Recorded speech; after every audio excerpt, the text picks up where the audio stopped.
Good morning all of you. Last working day को हमने आपको motion and kinds of motion के विषय में बताया था। आज हम स्टार्ट करते हैं स्पीड। तो speed you have read in previous classes. The distance traveled by the object in per unit time is called speed. यानी एक सेकंड में किसी भी ऑब्जेक्ट द्वारा जितना डिस्टेंस चला जाता है वो उसकी स्पीड होता है, और it is a scalar quantity. ये कैसी क्वांटिटी है? Scalar. It has no direction. इसकी कोई डायरेक्शन नहीं होती है, इसका कोई डायरेक्शन से रिलेशन नहीं होता है। पिछले उसमें हमने आपको बताया था कि जो फिजिकल क्वांटिटीज़ हैं वो दो प्रकार की होती हैं, एक स्केलर और एक वेक्टर। स्केलर में केवल मैग्नीट्यूड होता है, डायरेक्शन नहीं होता है। And vector quantities have direction and magnitude both. Speed is equal to distance upon time. ये बहुत ही पुराना फार्मूला है और its SI unit is metre per second. जो एसआई सिस्टम है उसमें से हम किस में नापेंगे? मीटर पर सेकंड में। अब देखिए स्पीड भी हमारी दो प्रकार की होती है। यूनिफॉर्म स्पीड होती है, एक नॉन यूनिफॉर्म स्पीड होती है। यूनिफॉर्म स्पीड क्या है? यूनिफॉर्म का मतलब होता है एक समान। When an object travels equal distances in equal interval of time is known as uniform speed। यानी कोई भी ऑब्जेक्ट अगर बराबर टाइम में बराबर दूरियां चल रहा है, जैसे आप ट्रेवल कर रहे हैं फॉर एग्जांपल, मान लो पहले 1 घंटे में आप 10 किलोमीटर चले, फिर अगले 1 घंटे में 10 किलोमीटर चले, फिर अगले 1 घंटे में 10 किलोमीटर चले, तो आपकी जो स्पीड रही वो कैसी रही? यूनिफॉर्म स्पीड रही। लेकिन यूजुअल वे में यूनिफॉर्म स्पीड नहीं है, ये एक थ्योरेटिकल बात है।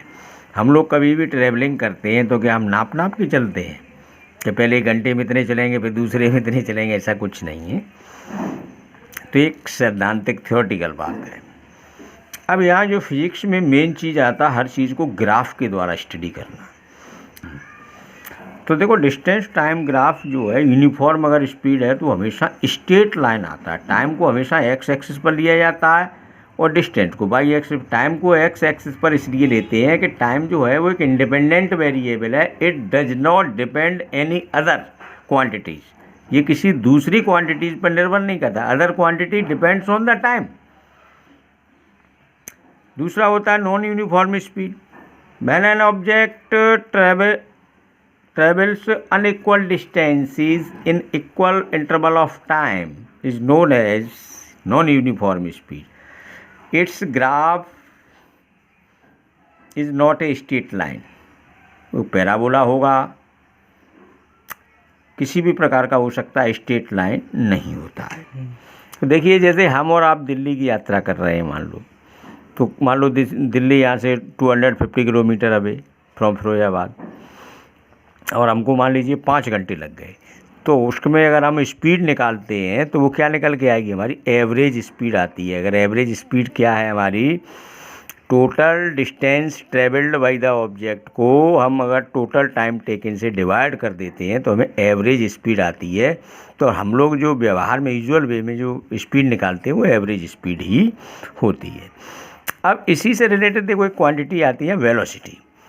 वेलोसिटी और स्पीड वैसे तो एक ही चीज़ है, लेकिन केवल एक मेन जो इनमें डिफरेंस है वो ये है कि velocity is a vector quantity. इसका डायरेक्शन से रिलेशन है। वेलोसिटी को रिप्रेजेंट करने के लिए मैग्नीट्यूड और डायरेक्शन दोनों की ज़रूरत होती है। अगर मैग्नीट्यूड और डायरेक्शन दोनों में से एक भी चीज़ चेंज हो जाएगी तो वेलोसिटी चेंज हो जाएगी। समझ में आ रही है बात? दोनों का एसआई यूनिट सेम है, मीटर पर सेकंड, मीटर से। अगर मान लीजिए कोई भी ऑब्जेक्ट किसी स्ट्रेट लाइन पर मोशन कर रहा है तो उसकी स्पीड और उसकी वेलोसिटी सेम होती है कि ये, क्योंकि वहाँ तो से एक ही सेम डायरेक्शन में जा रहा है, तो वही उसकी स्पीड है तो वही उसकी वेलोसिटी है।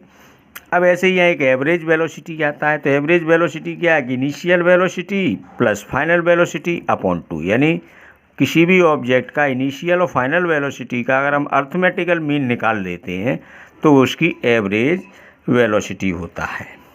ठीक है ना। या हम इसको डिफाइन कर सकते हैं, the distance travelled by the object per unit time in a definite direction, in a definite direction is called velocity. ये वेक्टर क्वांटिटी है। It has magnitude and direction. It can be changed by changing the objects speed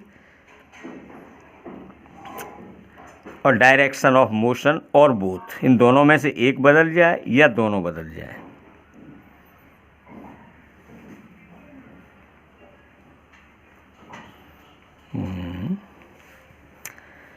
ठीक। अब देखिए मैं आपको कुछ ये numericals दे रहा हूँ क्वेश्चन, इनको आप सॉल्व करेंगे। ठीक है, ओके।